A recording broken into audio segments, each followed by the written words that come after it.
ගෑ ගන්න එපා බබාලා වාඩියන්නකෝ අහන්නකෝ අපි කියන එක. අයි ලෙට්ටු ටික ගෑ ගන්න ඕන්න පිස්සා ආවා කියලා ડોක්ටර් කෙනෙකුට. එතකොට ડોක්ටර් කෙනෙක් ගිහිල්ලා හැම පිස්සටම ඔයා පිස්සා කියලා කියාගෙන ඉන්න බෑ. දැන් එකරෙන් නැගිටලා කියන ප්‍රභාකරන් රසවාදී කියලා.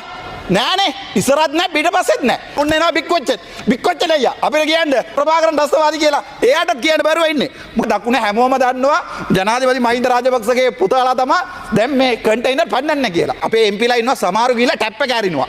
සමහර ගිහිල්ලා ওই පාරවල් වල තියෙන පොඩි මේවට ගිහිල්ලා සීමෙන්දි දානවා. සමහර ගිහිල්ලා ওই බ්ලොක් කරලා අරගෙන අවිල්ලා මේ බිත්ති හදනවා. දැන් මේ රට this is a parliament. මම වැඩි කාලේ ඉන්නේ බය වෙන්න එපා. ඉන්නේ තව මාස දෙක තුනයි. හැබැයි මං ඉන්නකම් ඇත්ත කියලා තමයි යන්නේ. මුලාසරණ මන්ත්‍රීතුමනි මේක දැන් අපි කියලා තියන්නේ දැන් අර අපේ එම්පීලා ඉන්නවා සමහරු ගිහිල්ලා ටැප් එක ඇරිනවා.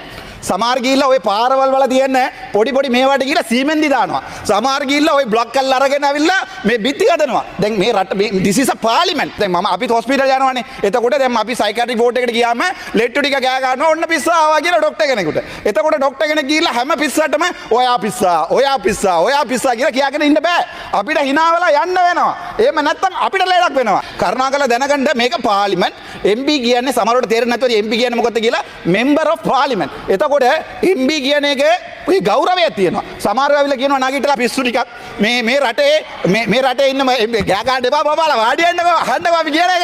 අයි අද ඔය ආයෙ සත දාන්න පටන් ගත්තා. ආයෙ කුඩු ගන්න ආයෙ නමිට ඕවට ගෑ ගන්න මේ දැන් එකරෙන් නගිටලා කියන ප්‍රභාකරන් රසවාදී කියලා. නෑනේ ඉස්සරහත් නෑ පිටපස්සෙත් නෑ. හැබැයි අපේ සබලියෝට කියන්නේ මොකද්ද? අපේ රණවිරුන්ට කියනවා සබලියෝ කියලා. ඔයගොල්ලෝ කොතමද දිනවන කවුරු හරි මම බලා දෙන්න. මගේ විනාඩි 9 තියෙනවා මම දෙන්න. කවුරු හරි නැගිට ඔන්න එනවා බික්කොච්ච අයියා. අපිට කියන්නේ මේ රටේ ඉන්නේ සබලියෝ නෙවෙයි රණවිරුවෝ කියලා. නැත්තම් කියන්නේ ප්‍රභාකරන් රසවාදී කියලා. එයාටත් කියන්න බැරුව ඉන්නේ. අර මුලාසුන්න මන්ත්‍රීතුමනි ඒ තරමට මේක රට වැඩිලා තියෙන්නේ. තව කල් යනකොට අපිට සමහර වෙලාවට තව කල් යනකොට දැන් නෙවෙයි අපේ ජනාධිපති ප්‍රයිම් මිනිස්ටර් ඒ වගේ කට්ටිය LGBTQ ප්‍රොමෝට් කරන්න පුළුවන් වීඩියෝ දාලා ඒ විදිහට අපේ රට ගිහිලා තියෙන්නේ මේක රිසිස ඔයගොල්ලෝ දැක්කම අපේ රට කියන්නේ අපේ ලෝකයේම අපේ රටට ජංගිසි ගෞරවයක් තියෙනවා ශ්‍රී ලංකා කියන pearl of ocean of Indian Ocean. එතකොට අපේ රටට LGBTQ ප්‍රොමෝට් කරනවා. හැබැයි අපිට කවදාවත් මේ අර කෝපරල් පනිෂ්මන්ට් එක තියාගන්න බෑ. ඒක වැරදි කියලා කියනවා. තවත් කල් යනකොට ඒක ප්‍රශ්න වෙනවා. තවත් මම කියන්න. අහන්න. හරිද?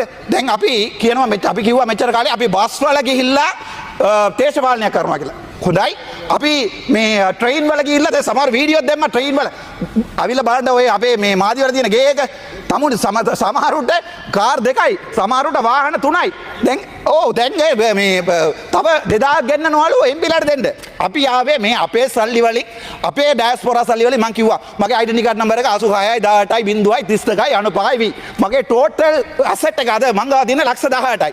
ඊට වඩා කොයිර සල්ලි තියෙනවා නම් අරන් දෙන්න මම තියාගන්න. හැබැයි ඒක MP කෙනෙකුට නැගිටලා කියන්න උගේ වත්කම් බරගම් එක ID කාඩ් නම්බර කියන්න විකුච්චින යට අහන්න එයාගේ ID කාඩ් නම්බර පුළුවන් කියන්න බෑනේ. වඩේ විකුණලා පාම් විකුණලා දැන් මේ මාත්‍ය වල ගිහලා අඩුවා මම දැන් මේ කෙසල් කෙඩි ගත්තා රයිස් ගත්තා මට මේ මිනිස්සු සල්ලි දුන්නා පාන්ද කියලා නෑ මම කියනවා පරුප්පු කියලා වෙඩේ දින උඹලාට කිය පුළුවන් නම් නැගිටලා කියපල ඕගොල්ලෝගේ ID කාඩ් නම්බර එක මන්ත්‍රීතුමනි ඔබතුමාට තව විනාඩි දෙක කාලයක් ඉතුරු තියෙනවා විනාඩි දෙකක් තියෙනවා ඒකට දරින්න පොඩිද හරිද එතකොට මම දැන් මට අහන්න කැමති ඕගොල්ලෝ වත්කම් බරක මෙච්චර කාලේ කිව්වා අපිට සල්ලි නෑ අපි ප්‍රභු ජාතියක් නෙවෙයි අපි සාමාන්‍ය මිනිසුන්ගේ ජාතියක් කියලා කිව්වා දැන් වෙන්නේ මොකද්ද දැන් බලුවම ඔයගොල්ලෝගේ වත්කම් බරක නාමල්ට වඩා වැඩි දැන් බලුවම මේ ජෝතිදගේ එයාගේ ඒකට වඩා වත්කම් බරක වැඩි එතකොට මට මේ කියන්නේ හිනාවක් එතකොට ඔබතුමාලා මේකට කියන්නේ ක්‍රියාවලිය මොකද්ද දැන් ඔයගොල්ලෝ කියනවා අපිට සල්ලි නැහැ කියලා සල්ලි නැත්තම් සමහර කියනවා තමන්ගේ බබාලාගේ මොකද කියන්න ඕන කියන්න කිසි අවුලක් නැහැ මේ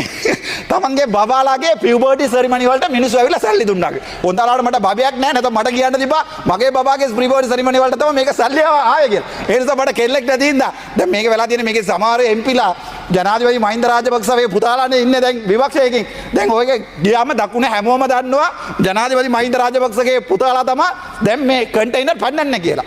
ඒ ජනාධිපති ඒ කාලේ ගිහිල්ලා එක ගේවල් වල දීපු වැඩවල නිසා දැන් මේ කන්ටේනර් එක එළියට ආවිලා තියෙනවා. ඊට පස්සේ අයියා ආවිල්ලා බයිනවා මේ උඹ තමයි කුඩු කාරයා කියලා. ඊට පස්සේ කියනවා නෑ නෑ අයියා ඔයා තමයි කුඩුකාරයා කියලා. මේක එක පවුල ප්‍රශ්නයක්. මේ රට හැමදාම වෙන්නේ එක පවුල ඇතුලේ වෙන්න කුඩු ප්‍රශ්නයක්. මේ බලන්න මේ කරුණාකර මූලාසන මන්ත්‍රීතුමනි මේකෙන් අපේ වගේ තුප්පත් මිනිසුන්ට මොකරි වෙලා තියෙනවද කියලා අපිට පෙට්‍රෝල් අඩු වුණාද? විට්ස් එක ලක්ෂ $1ට හම්බුණාද? එහෙම නැත්නම් ඔයගොල්ලෝට ජපාන් බයික් එකක් හම්බුණාද කියලා මේක කවුරුද බාහත් නෙවෙයි 10ක් කරුවොත් මේ බොරුවක් මේගොල්ලෝ දිගින් දිගටම කරනවා. ආයේ නාමල් අල්ලනවාද? එයාගේ වැරේ ඇමති අයියා වායේ ඉස්සරහට නාමල් ජනාධිපතිතුමා අයියා ඊට පස්සේ තපරවෙස්ස දෙන්න මම ඉවර කරන්න. ඒ නිසා මේ දුප්පත් මිනිසුන්ට කියන්නේ මේ දේශපාලනය කියන්නේ මම වැඩි කාලෙ ඉන්නේ නැහැ බය වෙන්න එපා. ඉන්නේ තව මාස දෙක තුනයි. හැබැයි මම ඉන්නකම් ඇත්ත කියලා තමයි යන්නේ. මේ සම සාමාන්‍ය ජනතාවට කවදාවත් කොන්ද දේවල් වෙන්නේ නැහැ. අපිට පෙට්‍රෝල් 150ට ගන්න වෙන්නේ නැහැ. දැන් පෙට්‍රෝල් බාකියයි තමයි 150ට ගන්න පුළුවන්. මේ ඉන්නේ කෙනෙකුට කියන්නකෝ ඒගොල්ලෝ වේදිකාවල ඒවා කිව්ව නැද්ද කියලා. කවදාද ඒක වෙනස් කරන්නේ? සිස්ටම් නැවේ වෙනස් වෙන්නේ මේ රටේ. සමහර වෙලාවට ඉස්සරහට යනකොට අපේ ජනාධිපතිලා ප්‍රයිම් මිනිස්ටර්ලා කියන්න පුළුවන් අපිත් LGBT කියලා. එච්චර තමයි වෙන්නේ මේ රටේ. Thank you.